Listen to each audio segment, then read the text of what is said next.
Hello, everybody. I would like to thank Frankie Ortega and the Museum of the San Fernando Valley for inviting me to come back and talk about a subject that I'm really very interested in. That is the friendship between Zhuzhou and Otto Brant.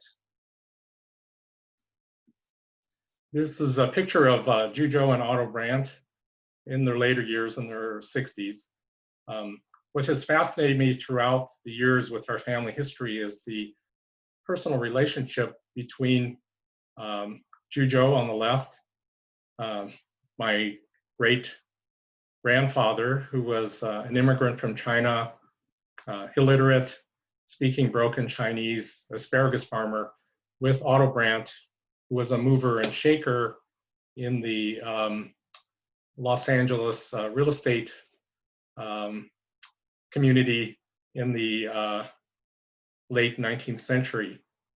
Really two men from different backgrounds. The family history was, the oral history was that they had met in the 1890s, became fast friends, and then developed business relationships with each other. This seemed to be very strange to me and hard to understand. So one of my goals over the last 10 years was to sort of ferret out that relationship and to understand it better. I think to understand their friendship, it's important to understand their lives and their personalities up until the time that they met. So we'll start with a little tour of Zhuzhou's life. Zhuzhou was born in a small village in Guangdong province in southern China in 1856. And his family was dirt poor. He lived in a chicken coop as he was growing up. During this time in China was a time of economic instability. The family wasn't making a lot of money. Like many young Chinese men at his age, he has heard of Chinese men immigrating to America, originally to work on the railroads and in other occupations, and then becoming rich and coming back to China. So that was his dream, and he made his way to Hong Kong and got a job as a cabin boy on this boat, Pacific Mail steamer. His passage was paid for because he was working on the boat, and he came over in 1874 at the age of 18. The environment in that boat was the Chinese lived, booked passage were in the underneath the main first class cabins, which were Caucasian folks. During this passage, Zhuzhou as a cabin boy would deliver food and meals to Caucasian passengers above, and started to learn a bit about how to interact with these Caucasian Americans on top. After a month or so at sea, the boat reached San Francisco. And like a lot of Chinese immigrants at that time, Zhuzhou was helped by the Chinese six companies to obtain work. At this time, most of the railroad construction was over, and Chinese were sent to contract laborers. Zhuzhou's first job was as a contract laborer in Marysville. Grape harvesting was occurring in Marysville. Wine was being made there at the time. Unfortunately, Zhuzhou landed in 1874, right at the height of beginning of anti-Chinese sentiment in the West. You have to understand that during this time there was a lot of economic unrest, and a lot of Caucasian laborers were resenting the fact that Chinese were coming into the United States and working as cheap labor in the fields, and perhaps taking away some of their jobs. In Marysville, it was a hotbed of anti-Chinese sentiment at the time. There was a Lent Ranch massacre where one Chinese was killed and several injured. So I think at that point in time, Zhuzhou was probably the reason why Zhuzhou left Marysville and moved to St. Helena. Again, picking grapes in the grape fields of St. Helena. The vineyards were being started at that time, and the primary farm labor was Chinese. This is a picture from Harper's showing the Chinese working in the vineyards at the time, pressing grapes and crushing grapes, and they were also involved in harvesting the fields. The Chinese in St. Helena lived in this small Chinatown, sort of a shanty town, and that's where Zhuzhou lived. Again, during this particular time, there was a lot of anti-Chinese sentiment, which Zhuzhou had to react to. It was during this time he would tell the family that he always carried a Colt 45 with him to help protect himself from possible danger. Chinese were, rocks were thrown at them by children, and there was a lot of harassment in St. Helena. There was a march to torch Chinatown during this period of time. Around the 1880s, the majority of Chinese left St. Helena because of the anti-Chinese sentiment, including Zhuzhou.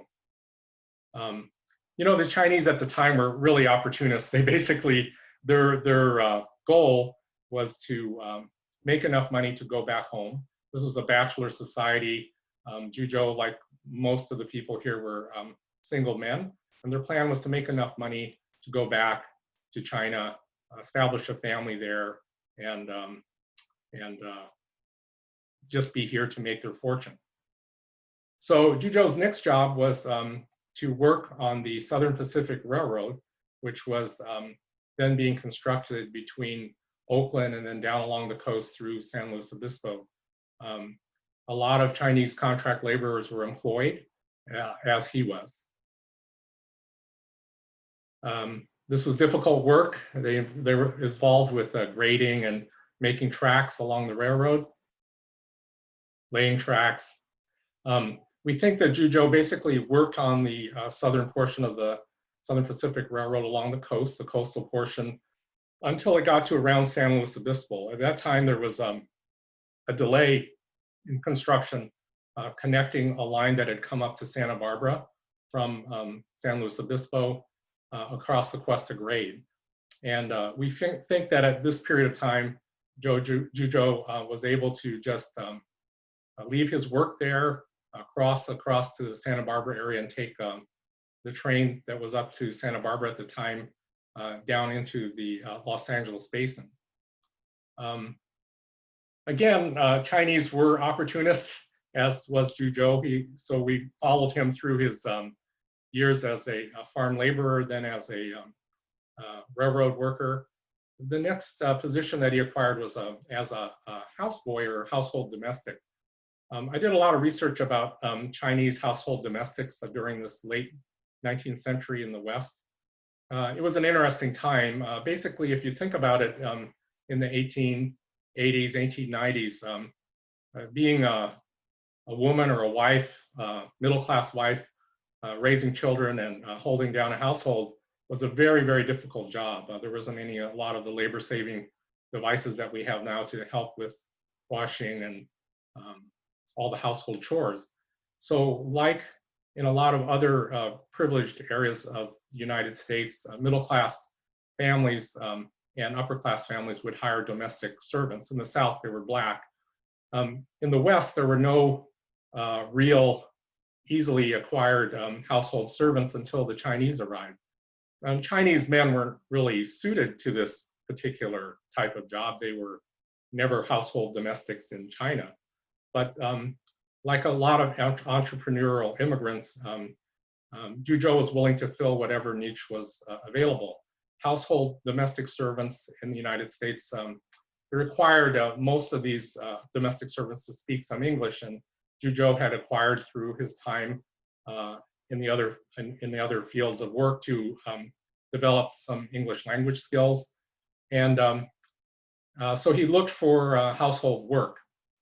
Domestic servants in California and the West at this time really earned more money, significantly more money than laborers, and had a pretty good life. Their boarding was paid for and their food was paid for in the households of these middle to upper class families. It was interesting during this time that these Chinese servants became very close members of these households and well respected, taking care of children, helping around the house with domestic chores, and just really becoming part of respected members of the family. There were a number of stories during this time of Chinese household domestic servants of not being real, subservient in the background kind of guys, but willing to learn from their employers. There is a story of one domestic servant, Chinese domestic servant, who traded in the stock market in Hong Kong. He'd send his money to Hong Kong, and he would ask his employer how to read the stock returns in the newspaper so that he could make trades. There's another stories of one wealthy West Coast employer who had a dinner with senators and wealthy businessmen, and the Chinese domestic servant asked him to introduce his Chinese houseboy to each of the guests, and he went around shaking their hands. So these Chinese men were not your background subservient houseboys necessarily, but willing to take work with their employers, learn more of the Western culture. I think one writer said that it was making lemonade out of lemons at this time for a lot of these Chinese men. Well, Zhuzhou found employment with Niels Johnson and Ann Wilden Johnson in Chatsworth. There were a couple that were one of the pioneer families in the Chatsworth area. During the time when Zhuzhou was hired, Niels was off. They're off looking for other employment and farming opportunities. And Ann Wilden Johnson had 3 children at her house and needed help around the house. And Zhuzhou was employed as a household domestic with the Johnson family in Chatsworth. So there we have it. We have now Zhuzhou, we've followed his life story to about this time when he meets Otto Brant, which was about 1893. He's employed as a household domestic in Chatsworth. He has dreams at this time of really going further and and going into farming. One of his goals was he had seen that other Chinese immigrants had been successful in potato farming, and his idea was to eventually to leave this household employment and to develop his own potato farming business. So we'll leave him right here in about 1893 and go back and look at Otto Brant's life course. This is a picture of Chatsworth at the time, the railroad coming into Chatsworth Station. And this is the home of the Johnsons in Chatsworth. And the railroad station right at the Chatsworth spur line. So Otto Brant was born in Hamilton, Ohio in 1860. So he was 4 years older than Zhuzhou. And like Zhuzhou, he had to make life on his own early. His father died when he was 14. And he had various occupations, working in a shoe cobbler shop, then becoming a messenger boy for the telegraph service, and then becoming a telegraph operator, and eventually a telegraph station manager. He met his wife, Susan, at this time. Susan's family had returned to Ohio after making money and doing well in California. And at this time, he and his brother, Byron Brant, borrowed $30,000 from Otto Brant's wife, Susan, and lit off to try to make their fortune elsewhere. So they ended up in Texas, where they in the near the Waco area in Texas, where they were involved in developing irrigation business in this arid Texan landscape. They were quite successful and parlayed their $30,000 into $500,000 when they sold their irrigation business in Texas. The Brant brothers then moved on to California, to Los Angeles. Byron established farming in citrus groves in the Ontario area, and Otto moved on to Los Angeles proper, where he got interested in speculating in real estate, and then developed the first title insurance company in Los Angeles.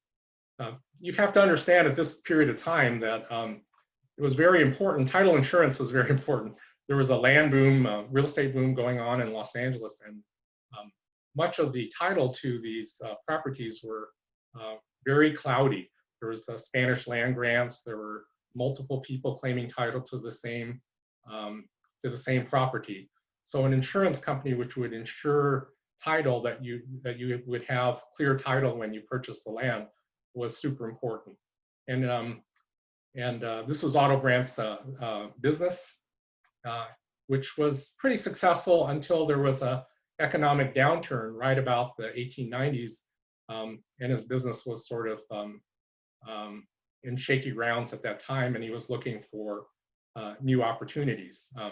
He had already started his family in Los Angeles and was established there, but looking for other opportunities.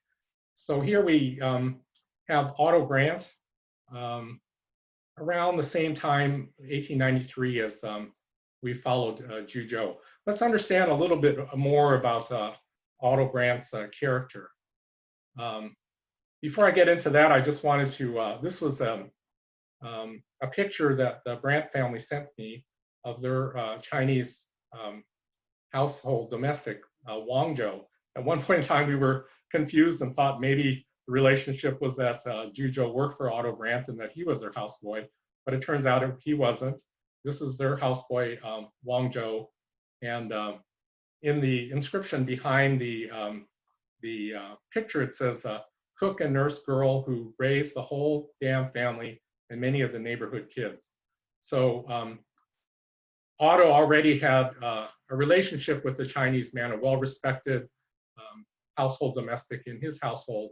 So he knew about Chinese and their trustworthiness and their ability to fit in the American society. So to understand a little bit about who Otto Brant was and his personality, I love this story that was provided by Otto Brant's son David in a reminiscence about his growing up and his father. He said that he met, as a boy, he remembers that Harry Chandler, who was met his father, Otto Brant. Harry Chandler at the time was assistant editor of the LA Times. He was interested in, he and other investors were interested in buying land in the Imperial Valley or down near the Imperial Valley Desert and near the border of the Colorado River. And so he went over to, had heard that Otto Brant was doing well in real estate, and went over to meet him at his residence and asked him to come down with him, Harry Chandler, down to the desert along the Colorado River to look at properties for purchase. Well, Otto Brant at that time said, no, I don't want to go down there with you. I don't want anyone pulling the wool over my eyes. I'm going to go down and check it out myself. And so he told his wife and kids that he was heading down there to look around and just kind of snoop around with Indian guides and Yuma Indian guides. And his wife, Susan, was really concerned about how do we reach you if there's an emergency or a problem. And he said, just wire down to where my last known place was down in Yuma, and we'll have the Indians, they'll know where I am and they'll come out and get me. David remembers his mother and all the children praying for his father's safe return after he went out to the desert to scope things around. When he returns, he brings back an ola, which is a storage container for water, and a bull's scrotal sac, preserved bull's scrotal sac, which shocked the mother. David said he would Otto Brant would fill this thing on the right with sand, and then put cigars in it and hand it around to his business buddies when they came to his house. Again, shocking and embarrassing his mother every time he did it. They would always laugh and have a good time as they did their business transactions in Otto's house. So here we find we've gotten both of these gentlemen down to 1893. And that's about when we think they met. So our oral history, my great-grandfather Zhuzhou insisted, as he told my grandfather and as my grandfather told my sister Suyen, that they met in the Mojave Desert and they hoboed together down to Los Angeles, that Otto taught him everything he knew about American business and became his fast friend. And that he actually helped Otto in his business and actually even loaned Otto money at times.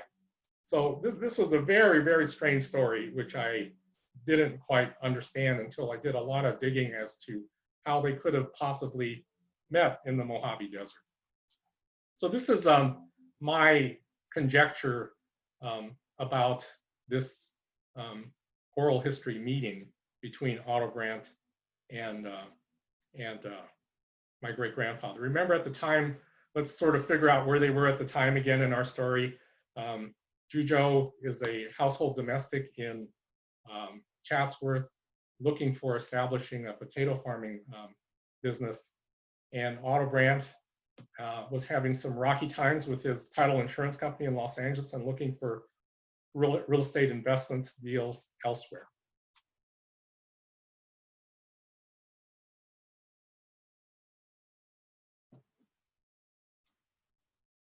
So we'll bring us along to this spur line from the main railroad line, ending up in Lancaster in the Mojave Desert. So Lancaster, Antelope Valley, and Lancaster Mojave Desert at the time was a real estate boom land. There had been multiple years of good weather with rain, and agriculture farming was beginning there. And there was a real estate boom at the time.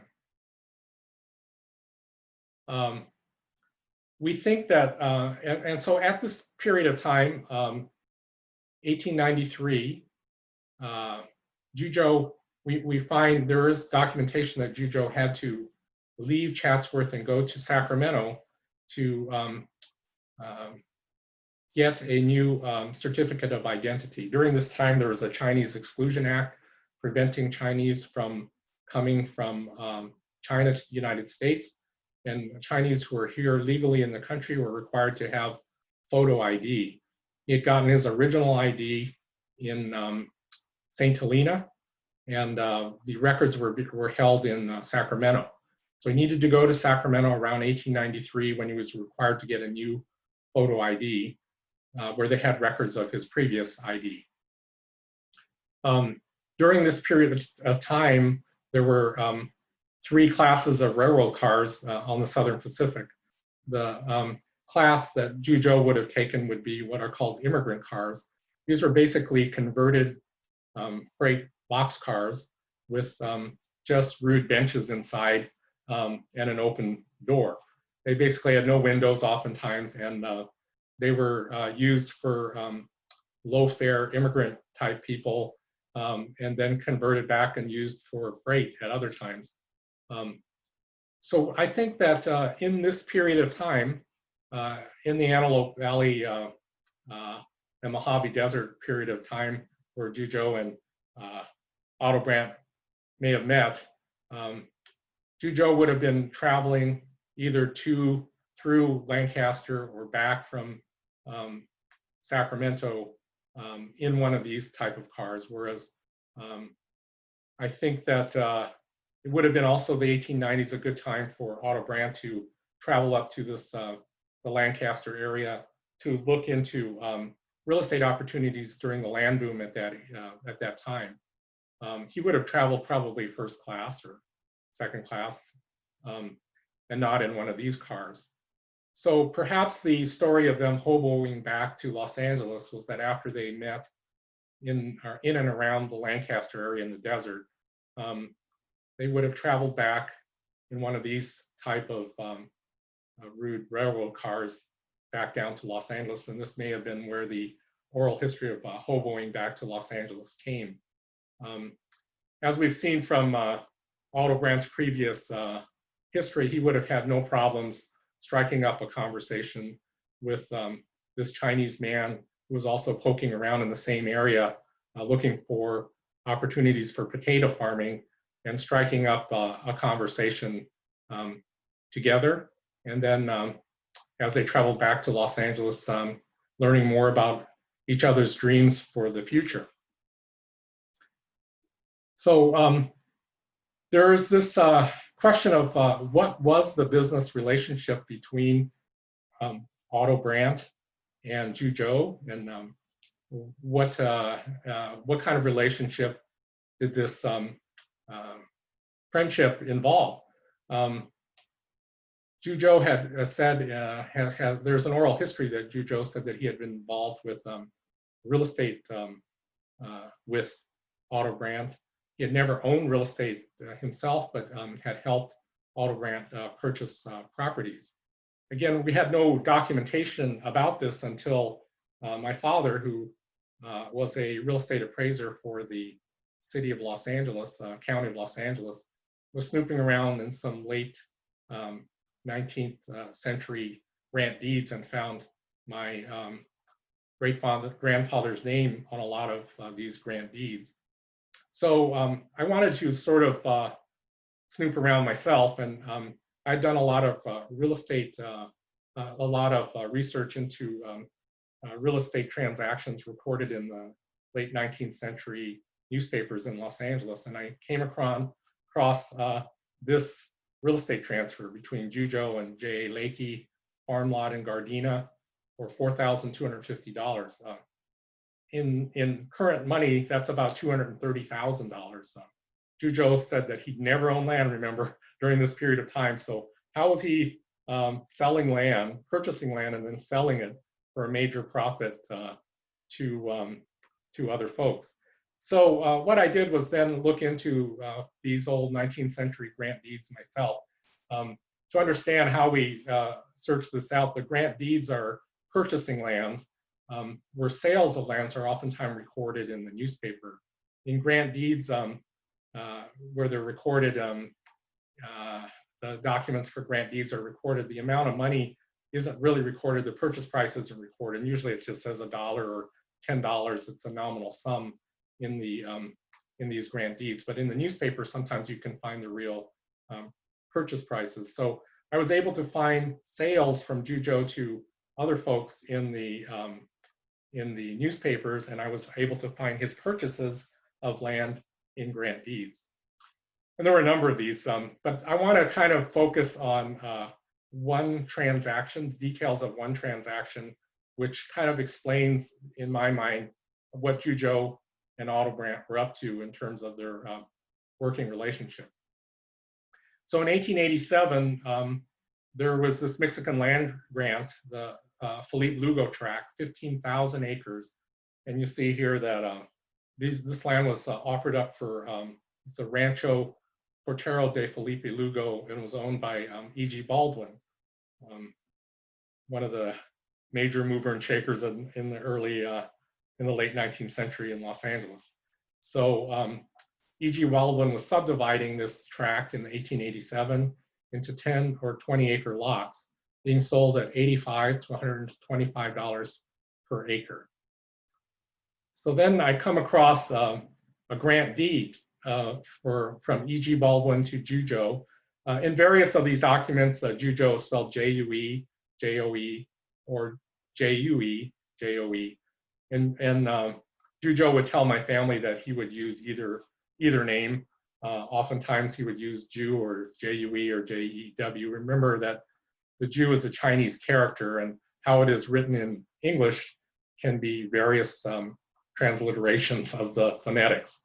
So in this, the grant deed, E.G. Baldwin, dated 9/15/1897, that same 10-acre lot, which was probably sold for $85, is now sold to Zhuzhou for the sum of $1,750. You notice in this grant deed, the actual amount of the sale is put in there, and that's because the grant deed is done by a attorney of E.G. Baldwin and not E.G. Baldwin himself. And that was done in San Francisco. So if the grant deed is from the actual person, then the sale price doesn't have to be listed. But if it's done by a attorney or some other person in the name of that of the owner of the property, then the actual sale price is placed in the document. So this is the handwritten, all of these grant deeds were handwritten at the time. And this is what I found, the grant deed from E.G. Baldwin to Zhuzhou. Well, very interestingly, on the same date, 9/15/1897, I see another grant deed. This was made by H.A. Church and Jenny A. Church for the exact same parcel to Zhuzhou. So he buys the same parcel from E.G. Baldwin and from the Churches on exactly the same date. He holds the property for 4 years, and in 1901, there's a sale of the property to Sofrina Bliss. We don't know what the sale price is. It says $10, but that's just because it's in the grant deed, a nominal amount. So what was Zhuzhou doing? So I had to sort of figure this out. And my again, it's helpful to have family members in real estate. My son is in real estate investment, and he said this is obviously what they're doing is to try to clear title to the deed of the land. In other words, somehow the land had reverted back to E.G. Baldwin, and he sold it to Zhuzhou. But the Churches probably had purchased the land and may have defaulted on payment to the land, and so actually had some. Had been purchased and it had some claim to title on the land. So you had to basically clear title, and this can be done by having a straw man, someone you really trust, purchase both lands title at the same time, and then the title is clear because it's owned by your straw man, and then you can sell it later to someone else who's waiting in the wings to purchase the property. So it looks like in all of these transactions, I looked through multiple transactions, it looks like this is what Zhuzhou was doing for Otto Brant. He was basically operating as a trusted straw man to buy properties under his name, Zhuzhou, clear title, and then sell the property later. I think that some of the money for the purchases may have been put up by Zhuzhou. Most of it was probably put up by Otto Brant. The money was again given back to Zhuzhou with some fee for doing this work for Otto Brant. Again, you have to understand that you have to have a perfectly trusted straw man to do this kind of work for you, because they actually have their name as title to the property. Otto Brant's name is in none of these transactions, and that seems to be understood because he was basically running a title insurance company and doesn't want to look like these parcels are being bought up by the title insurance company and sold to other people. So it really looks like in this, the work that they were doing was that Zhuzhou was a trusted assistant for Otto Brant in these real estate transactions. Understand at this time that Zhuzhou does not read or write English. So he's able to converse in English, sign his name, but basically these transactions, I think, were all set up in the background by Otto Brant. During this period of time, Otto Brant's best friends were on this side was on the left is Harrison Harrison Gray Otis, who's the editor of the LA Times, and on the other side, whom we mentioned before, Harry Chandler, who was the assistant editor of the LA Times and eventually became the editor of the LA Times. Harry Chandler is an interesting guy because he also was sort of made his fortune up from the bootstraps. He was going to college back east and developed a pulmonary illness, pneumonia, became very weak, moved out to California to get his health back. And what he did was work in the San Fernando Valley, lived out in a tent. He would work in the orchards picking fruit. And as part of his payment, he would get some of the fruit back, which he would sell to the threshers who were harvesting wheat at the time and making money that way. Later, he bought a mail delivery route in Los Angeles from the LA Times and became a very profitable mail delivery route. Eventually, he married Harrison Gray Otis's daughter and became his son-in-law became a trusted confidant of Harrison Gray Otis. Both of these men were fast friends with Otto Brant by this time and were looking to do real estate deals, both in San Fernando Valley and back down in Baja California and elsewhere. So a very interesting feature at the time was the way that Harrison Gray Otis, Harry Chandler, Otto Brant thought of Chinese as opposed to the regular population at the time. Understand, like I said before, in the late 19th century, there was a lot of anti-Chinese sentiment, primarily from the labor class, Caucasian labor class, against Chinese taking jobs. The LA Times supported, was not really involved in reporting negative stories about Chinese at this time, whereas other newspapers like the Herald were filled with negative reporting on the Chinese. In fact, here in this article in 1896, this is a huge 5,000-word article where the LA Times sends out a reporter to investigate Chinese vegetable farming in the Los Angeles area.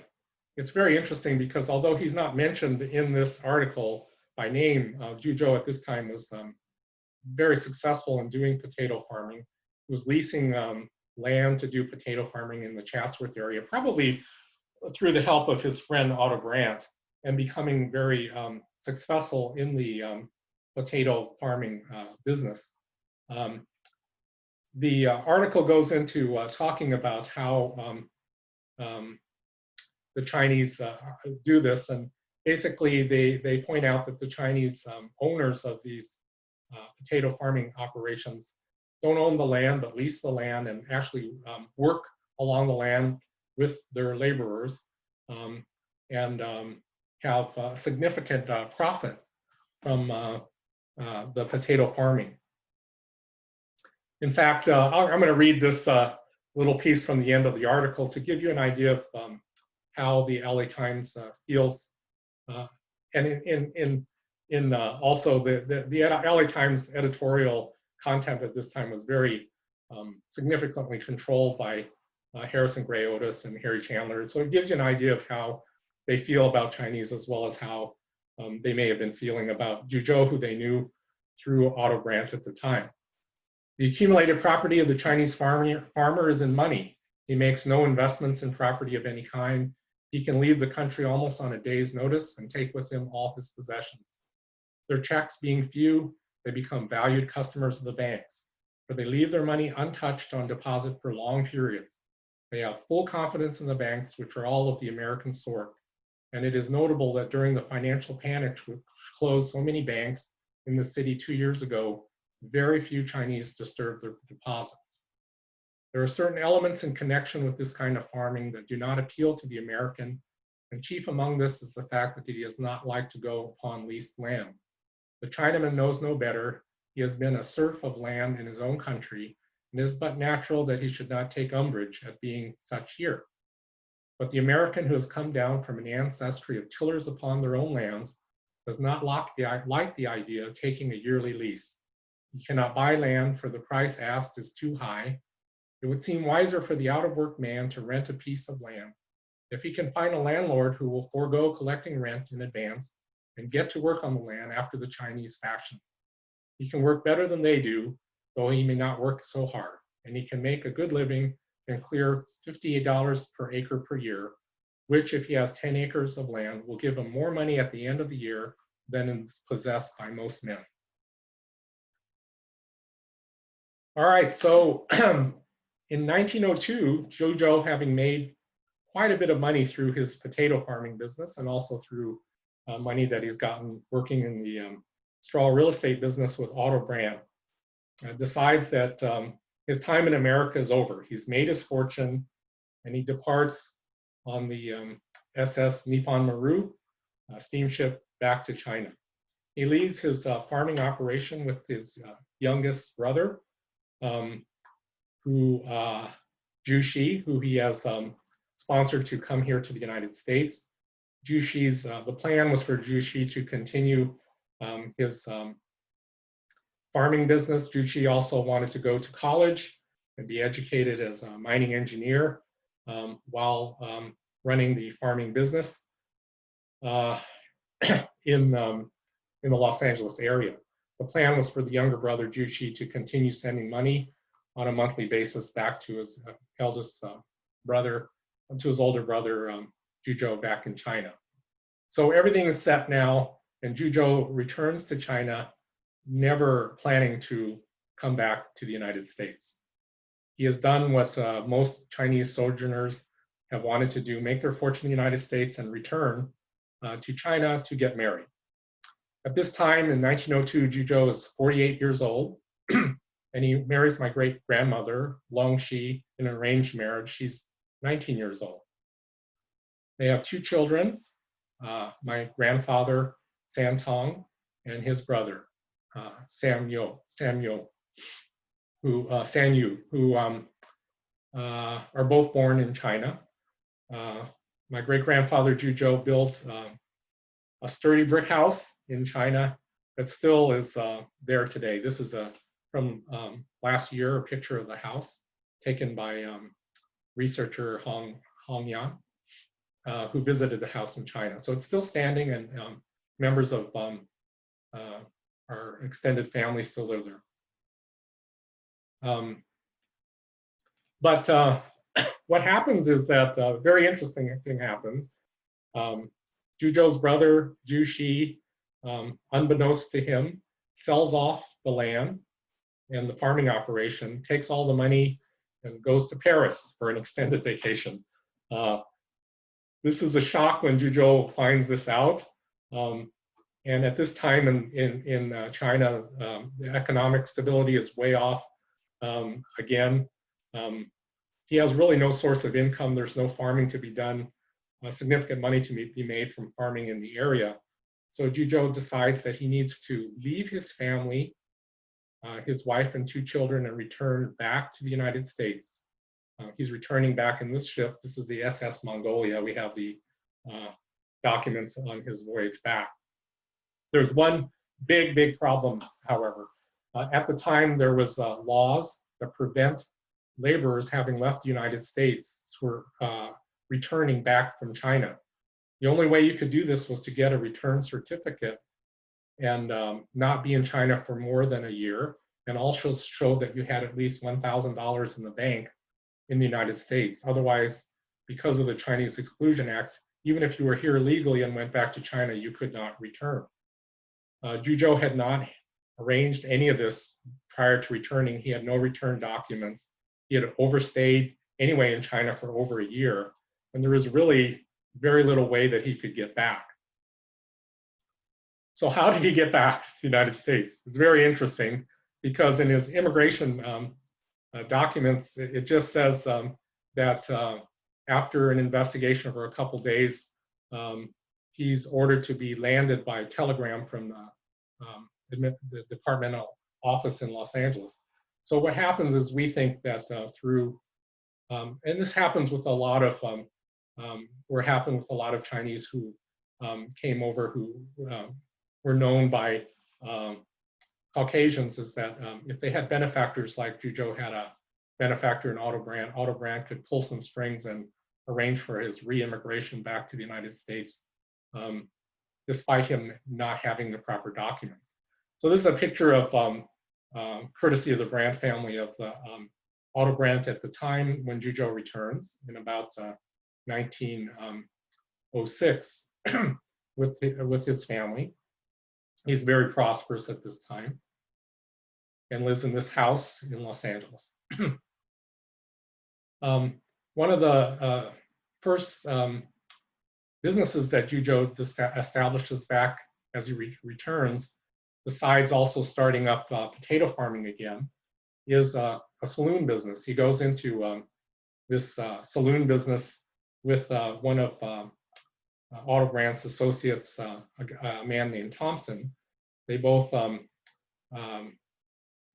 open a saloon on 2nd and Broadway. This is where you see over here the awnings. The saloon was located right about here, 2nd and Broadway. And this is a picture of what LA looked like at about the time in the 1906 era. So that's one of his first businesses. Zhuzhou was a bartender and Thompson was the enforcer. During this period of time, the area around 2nd and Broadway was, a lot of the big businesses were there at the time. The Los Angeles Times was close by. Otto Brant's title insurance company were around there. And a lot of the businessmen, mover and shakers would frequent the saloon. This is not a picture of their own saloon, but a generic picture of a similar type bar at the time with business people frequenting the saloon. Interestingly, my grandfather would tell stories that they would find, Prohibition, remember, went in 1920, and on the ranch they would find oak kegs of beer with receipts from purchase from the saloon that were probably put over there in the farm, Van Nuys Ranch, after Prohibition. My grandfather would say his father would, Zhuzhou would show him his Colt 45, which he kept at his side all times while serving at the bar. And when later we'll talk about the my grandfather coming to America as a kid, but he remembers his father Zhuzhou taking him into the saloon and introducing him to all the people there, saying, "Hey guys, let me introduce you to my kids," and showing the two boys at the bar.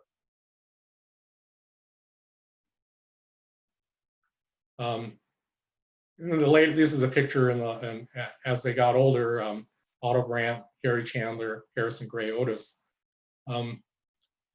These gentlemen, along with a number of other movers and shakers in the Los Angeles area, began to invest in real estate. They started purchasing land in the San Fernando Valley at the time, forming the LA Suburban Homes Company and purchasing the large Porter Ranch, Van Nuys Ranch, and Lancashire ranches at the time, in anticipation of water coming from the LA Aqueduct, which arrived in 1913. This is the opening of the LA Aqueduct. This is one of the original Van Nuys Lancashire sales subdivision maps, which show the property being subdivided. Way out here, over to the left, was the large land which was reserved for the Otto Brant Ranch. This is a picture of Otto Brant's ranch. He was interesting because he brought in Guernsey cattle. It was a large dairy farm during this period of time. The Branch Rancho Guernsey Milk. They were a milk supplier for a lot of hotels and restaurants around the area. Harry Chandler also had a home built in the Van Nuys section of the Van Nuys Lancashire area. He didn't really have a lot of land in the San Fernando Valley. His ranch was up in the Fort Tejon area, which was also one of the properties that were purchased by the Chandler and syndicate. During this period of time, my great-grandfather Zhuzhou became very successful growing potatoes again. This was probably on leased land in the Van Nuys area. I found this newspaper article where Zhuzhou sued a merchant's truck and transfer company because when his harvest arrived at the Santa Fe warehouse, they found out that a number of sacks of potatoes were missing. It was interesting that, and he was ruled in Zhuzhou's favor, that the merchant truck company had to pay for these disappearing potatoes. I think what's interesting to me is how big the harvest was. It was $6 a sack of potatoes, 1,943 sacks of potatoes. That's about well, $12,000 and more like $200,000 of money in current 2020 income. So that was a huge harvest of potatoes, and so he was doing quite well in this in the Van Nuys area. So at this time, doing so well, Zhuzhou decides that it's time to bring his family from China. These are their immigration documents. This is a picture of my grandfather, Santong, who's 13 at the time. He arranges for their passage back to the United States on the ship, Columbia. They were booked not in the bottom third class berths, but in first class on the way back from coming to the United States from China. The family is interred at Angel Island while their immigration status is being investigated. Finally, they're released. And what's very interesting at the time, Harry Chandler, who's a friend of my great-grandfather Zhuzhou, puts this article in the LA Times, Oriental Reunion in the Occident. Again, remember, I want everybody to remember, this is not a time where Chinese people are real respected necessarily. There's still a lot of anti-Chinese agitation. The alien land laws are going to be passed in 1919. This is 1918. But this fluffy piece by the LA Times sort of tells you how Harry Chandler feels about Zhuzhou and about Chinese folk. Zhuzhou and his two sons are being posed at the top of the LA Times building. That's the background. The elevator is right behind them, and it's up where the eagle is up behind the LA Times building. So just to give you an idea of how Harry Chandler felt about my great-grandfather Zhuzhou, I'll just read this short piece. After many years, Daddy welcomes family from across the seas. United after a separation of more than a dozen years, one of the happiest families in Los Angeles today is that of Zhuzhou, well-known Chinese merchant and market man. A few days ago, Zhuzhou's two sons and their mother arrived from the province of Sunwai, China. Zhu Sanyo is 15 and Zhuzhou is 13. Zhuzhou had not seen them nor his wife since the youngest boy was a few months old. The lads were immensely pleased at the prospect of coming to America, and although they knew not a single word of English when they sailed, they at once applied themselves to learning the language, and each can now write many words in English, and they have quite an extensive vocabulary. Zhuzhou has employed a tutor for them, and they have their English lessons daily. His ambition is to give them a training in the American schools to make good American businessmen of the lands. Zhuzhou plans soon to make a thorough inspection of the lands in the Imperial Valley with the idea of forming a Chinese company for extensive farming in that region. So at this period of time, Zhu's dream is to move from leased land to ownership of land. There's a big problem, however, and two of the parcels, two 50-acre parcels are reserved for Zhu by Otto Brant and Harry Chandler and others. Where the LA Ranch building right now is in the parcel 690 that we were talking about preserving. So there's a big problem, though, on how Zhu can actually own land, because in this era of time, the alien land law has been passed. There's a lot of anti-immigrant, anti-Asian agitation at the time. The Chinese Exclusion Act has actually been very successful in restricting Chinese immigration to the San Fernando Valley and to Los Angeles.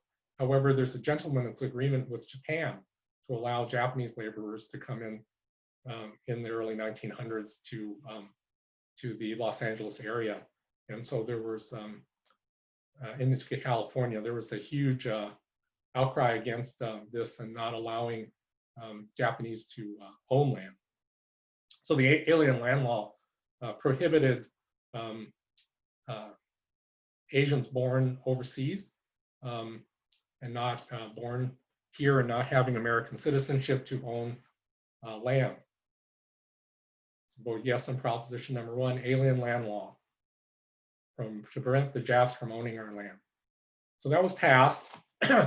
So how did Zhu own land? Well, what happened was, like a lot of Japanese immigrants, Zhu had 2 American-born daughters. The first was Dorothy, was born in 1919. As soon as Dorothy was born, Zhu wanted to figure out a way to place land in her name. Unfortunately, at the time, there was a lot of people understood that the Japanese and the Chinese were trying to circumvent the alien land law by putting land in their children's names. So that was actually, there was a law passed that did not allow that and did not allow the foreign-born parents to be guardians of for their children, for the land. So Zhu worked out an agreement where he bought land under Otto Brant's name. Otto Brant actually, all the legal documents show that actually Otto Brant owns the land. And then there were unrecorded trust documents that said that Otto Brant was holding the land in trust for Zhu's American-born daughters. Dorothy was born in 1919, and then Dorothy was born in 1919, and Corrine was born in 1919, and Dorothy was born in 1921. My great aunts, and the land, those 690 and 691 plots were purchased by Otto Brant, and there were unrecorded papers held by Otto Brant stating that the land was actually being held in trust for the 2 American-born daughters. Of course, these were never recorded and legally were not enforceable necessarily. But on this arrangement, Zhu's dream of actually owning land became true. And in 1919, he actually started building the permanent structures, which were just demolished on the Van Nuys Ranch, these wooden structures that you see here, redwood barn structures, and starting to farm asparagus instead of potatoes in the area. Asparagus was a much more work-intensive crop. It takes 4 to 5 years to reach maturity before you can see profits from that. But the crop is has a much higher sale value than potatoes, and Zhu was looking forward to becoming an asparagus farmer in a more profitable crop. And so he moves his family to this Van Nuys Ranch area in around the 1990s, and the buildings are created at that time. And these are some pictures of recent pictures of the redwood barn structures, which were built right there in 1919 and recently demolished on the Van Nuys Ranch property. Well, in 1922, Otto Brant suddenly dies. This was a very dramatic death. He was up in a courtroom in Bakersfield. He was testifying. His car was being chauffeured up the grapevine, and there was an auto accident.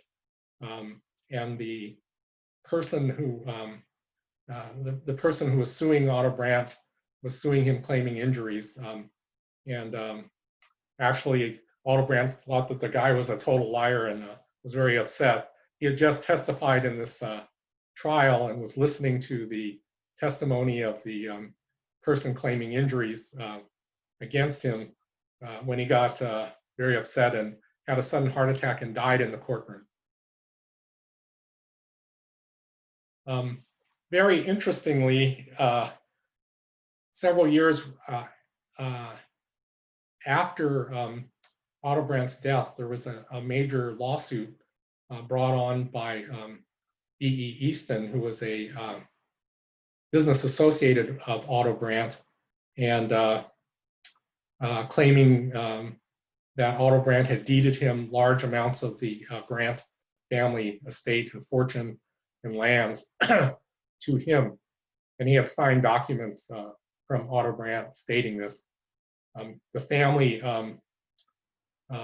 was able to produce a handwritten document that Otto Brant had told his wife to open in the case of his death, in which he stated that Easton had actually kidnapped him and tortured him to sign the documents. So after his death, Otto Brant's faded affidavit was used to destroy Easton's claims, and the lawsuit was thrown out. Easton kept appealing this, and it went all the way up to the Supreme Court of the United States.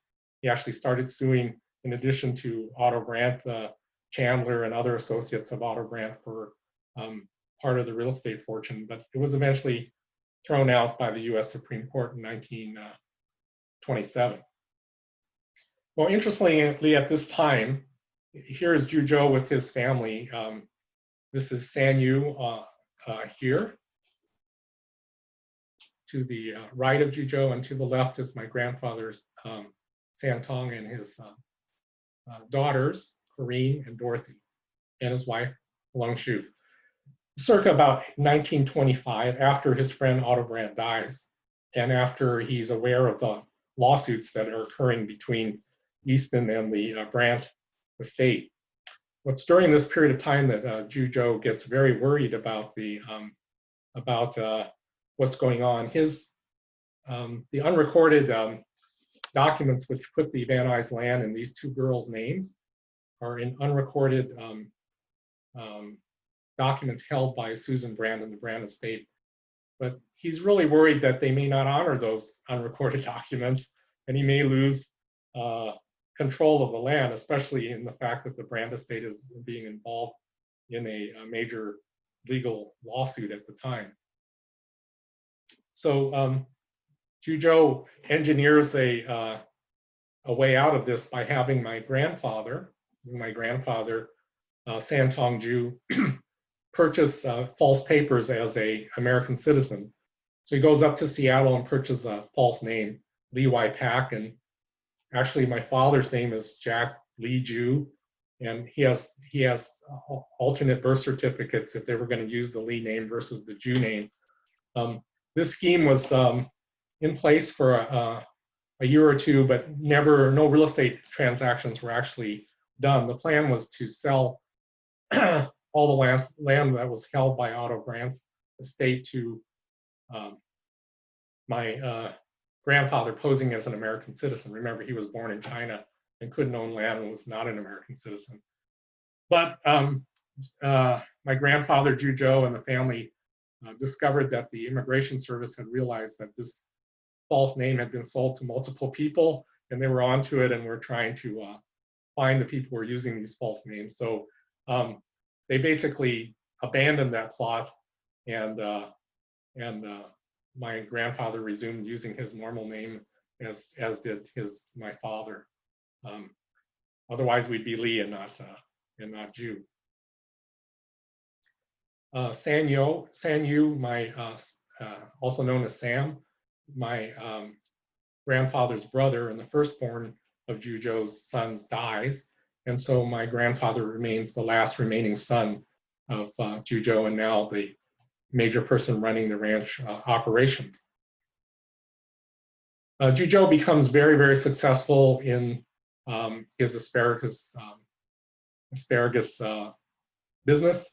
And in this nice article from the LA Times, again, the LA Times has been stories all about Juzhou during this period of time, I think primarily because Harry Chandler is a friend of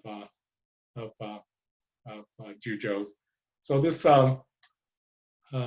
article by John McGorty about the city market downtown features Juzhou as the asparagus king. I think it's kind of an interesting article, and I'll just read it. I was intensely interested in everything I saw and in the people I met, but especially, I think, in the vast asparagus caravanserai of Juzhou, this asparagus king, the asparagus king. Not that I am more inclined to asparagus for eating than I am to rutabagas or other vegetables that are inviting and good for one's health. It was the story of Juzhou that absorbed me, the story of the man. Juzhou came to California many years ago with little or no money, but with the heritage of his native China back of him. He brought with him not only the traditional industry of his race, but also the heritage of Chinese brains developed in the race through 6,000 years of education and culture. Slowly but surely, he established himself in the confidence of the community. He came to be trusted. His mere word was the same as another man's bond. He bought land on long-time payments, meeting the conditions of the sale with religious punctuality. Again, he bought more land, running true to Chinese form, and knowing that land, the good earth, is man's surest dependence. Juzhou surveyed the market possibilities for truck gardening and finally decided to specialize in asparagus. It was a decision that required not only foresight, but courage and patience. 4 years are required to bring an asparagus bed to production. Not every man is willing to wait so long for returns. Most people want quick action, quick returns for their labor. That's why so many workers attach themselves to weekly pay envelopes in factories and mines and counting houses.